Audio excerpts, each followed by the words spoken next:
Hi, this is Mark from LongIslandWatch.com.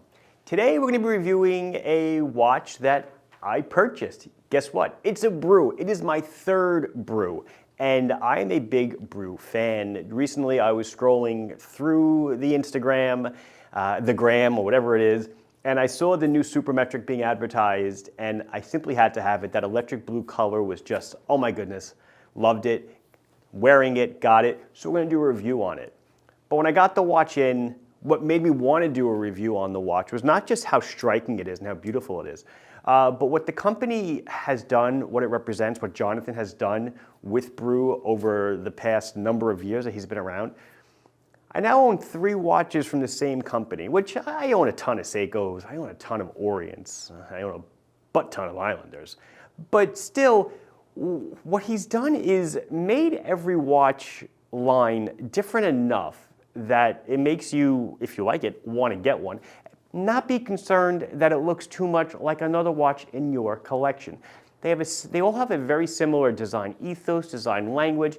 If you rip the badge off the dial, the branding, you'd probably know almost immediately that it was a BREW. And that to me is amazing, because very few companies, I feel, have accomplished this. I own a couple of Casiokes in different colors, and I'm looking forward to getting another one. It's a very similar feeling here, what he has done. And then on top of that, and again, he did not pay for this, but I just want to say, he is such a nice guy. I know people say all the time, Mark, you're very nice, whatever, I take it. Thank you very much, I appreciate that. If I am half the guy that this one is, my goodness, he is so nice, so sweet. It makes me want to support his company. It makes me actually want to do this video and hopefully do some good for him. So anyway, without further ado, let's get into my third BREW, the BREW Supermetric. So here we go. This is the packaging that it came in, and if I can figure out how to open it, here we go. Bunch of marketing paraphernalia, and he's selling straps, a little storybook. I mean, the packaging and everything else is really primo. I mean, the whole plop, the whole design and everything just follows through. He even gives you a little tool to adjust the bracelet. It's not sized with screws, it's little push pins, but hey, he includes the tool, which is awesome. Cleaning cloth. I'm just gonna keep tossing stuff on the ground in the interest of time here, and then you have a little watch roll. You open it up, and there's no watch inside. Check this out though, the cushion. The cushion has buttons on it, like little snaps, and the whole thing snaps together, so the watch comes wrapped around the cushion. Really, really nice packaging. But before we get into the main attraction, I guess we'll start with my other 2 BREWs really quickly. I'm pretty sure I did something on this one in the past. This is the BREW 8-bit. Definitely reminds me of the 80s, gaming, having fun, playing Pac-Man or whatever. And I picked up this watch back in 2022, I think? I'm pretty sure. Whatever the first New York City wind-up we went to was. Yeah, I think it was 2022. And it's such an awesome watch, so cool, little cup of coffee with the, all the 8-bit stuff flying around. It is as all the chronos I'm going to show you, they are mecha quartz, which means it is a quartz running movement, so it runs on a battery, but the chronograph operation is mechanical. So it's like a mechanical module built on top of a quartz movement. So it's going to be a a lapse seconds and a lapse minutes up here, a 60-minute timer, and this is a little 24-hour scale, but he's made it useful by kind of doing the sun-moon thing, AM, PM indicator.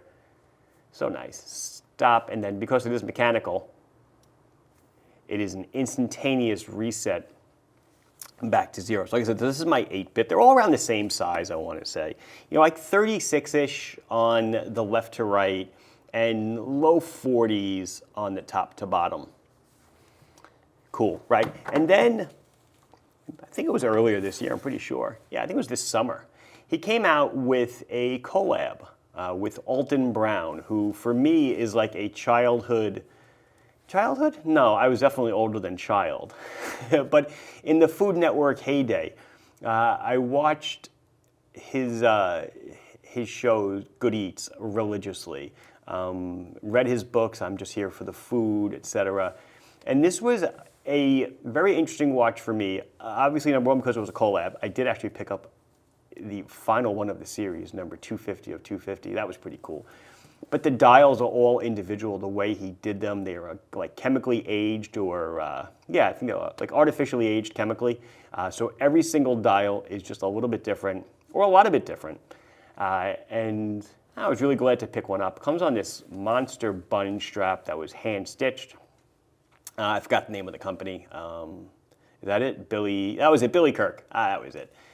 So lots of collabs happening there, and just a really cool watch. But that's not why we're here, but I did want to just share with you these two BREW watches first, because when you look at them, you say, hey, I guess they're probably made by the same manufacturer, and indeed they are, yet they're different enough to stand on their own. Before we get into the last one, I should probably do a wrist check on my other wrist. This is a Formex Legera rose gold plated meteorite dial, carbon case, ceramic bezel, COSC chronometer. Did I say chronometer? I think I did. Really cool. But anyway, we're here for the Supermetric. So this is going to sound like a brewman's developing. You like that? I made that up. And it probably certainly is.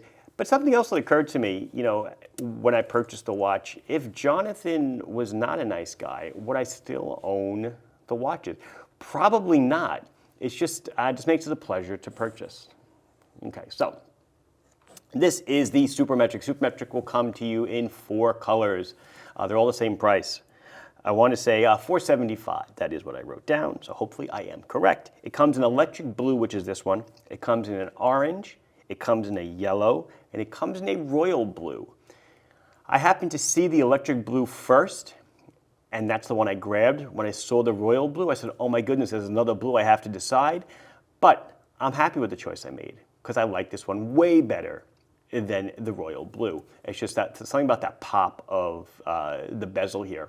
You know, someone had mentioned to me, they commented on my Instagram, they said, you know, hey, your photos really bring it to life, and it looks so much better than the BREW publicity shots. And I'm like, really? I actually don't agree with that, but I appreciate it. I thought the beauty shots were awesome.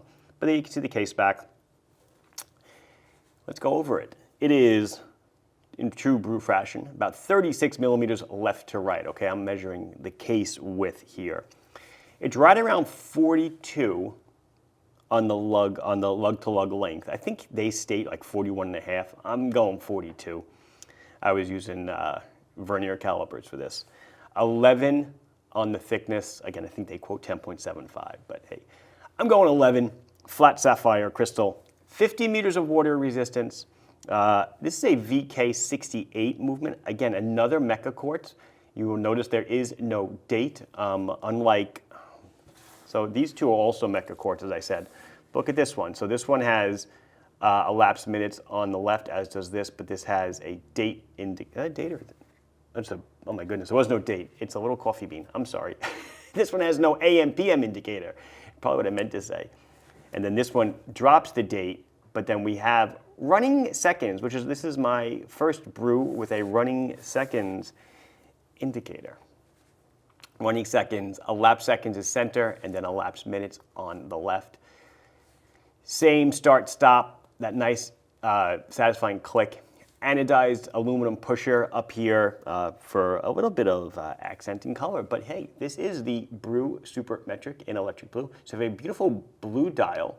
It is textured, the embossed coffee bean. You have the sunken silvery subdials. Okay, you have the rehaut going in electric blue from 0 to 60 or 59 and change.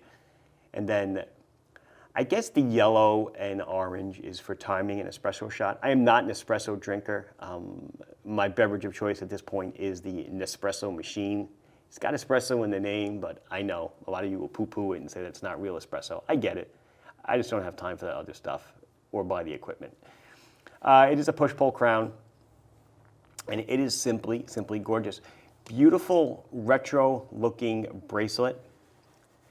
Goes down to a nice 4-position micro-adjust clasp. on the milled scissor. Let's see if I can pull back a bit. You know, I wonder if people have noticed the last few videos, and maybe except for the Loom Shot one, because that was filmed a long time ago, I started actually recording in 4K. I used to just record in 1080 and then up-res to 4K. I'm now actually recording in 4K. No one has said anything, which kind of makes me suspect that most people cannot tell the difference. But if you can tell the difference, I'd appreciate it. Just let me know. What I really dig about the watch, it's a detail I picked up after I got it, is the mirrored top surface that runs around the rehaut. I mean, check that out. It is a true mirror. When it goes black like that, that's the camera lens pointing at it. And then if I go like this, the area over here to the left and to the right of where we're sitting here is actually painted white. So it's reflecting off the white, and that kind of gives you that true mirrored feel. But let's put it on the wrist, okay? And we can check it out. You know what? Oh, there goes my Instagram counter. Thank you, everybody, for subscribing. I gained 2 people. We are at 69,021. I'd love for that to get to 70,000. I'm actually going to put it on my left wrist because I'm still sporting some nasty cuts on my right hand. Here we go. So this is the Supermetric in electric blue. I love it. And as I said, yes, maybe this seems like an advertorial, which is what a lot of things you see and read are, but this is a true editorial. I'm doing this because I love the product, and darn, it is a beautiful watch, and hopefully not my last brew. You know, I met Jonathan. I'm going to close it up here. You know, I met Jonathan for dinner a few months ago in the city. Whoops. And he had shared with me some, I don't know, sketches of stuff he has coming or ideas he has in the hopper. And I'm just like, okay, well, when's that one coming out? Because I'm going to have to buy that one as well. And the list goes on and on. But that's about it. This has been Mark from LongIslandWatch.com showing you the BREW Supermetric as well as an 8-bit. And I think this is called the Espresso. Anyway, please like the video if you enjoyed it. Subscribe to the channel if you have not done so. Questions, comments, your own brew stories, put them down below. I'll be sure to address them as soon as I can. Thank you very much for watching. Bye-bye.